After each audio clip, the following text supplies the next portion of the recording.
مولاي صل وسلم دائما أبدا على حبيبك خير الخلق كلهم. بسم اللہ الرحمن الرحیم. السلام علیکم ورحمۃ اللہ وبرکاتہ. حدیث آف دا ڈے کے ساتھ حاضر ہے آپ کا دوست اقبال اختر.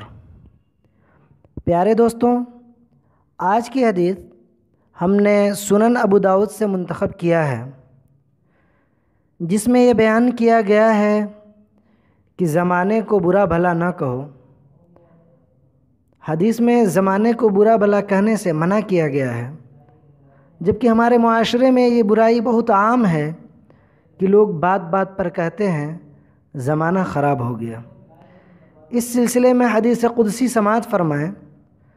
سنن ابی داؤد اول کتاب الادب باب فی الرجل یسب الدہر، حدیث نمبر 5274.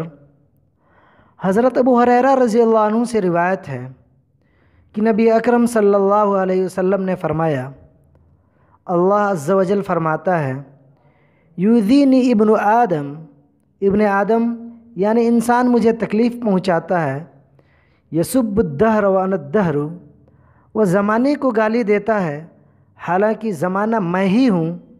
بید الامر اقلب اللیل والنہار، تمام امور میرے ہاتھ میں ہیں، میں ہی رات اور دن کو الٹتا پلٹتا ہوں. اللہ تعالیٰ ایسے الفاظ نکالنے سے ہم سب کی حفاظت فرمائے. آمین. السلام علیکم ورحمۃ اللہ وبرکاتہ.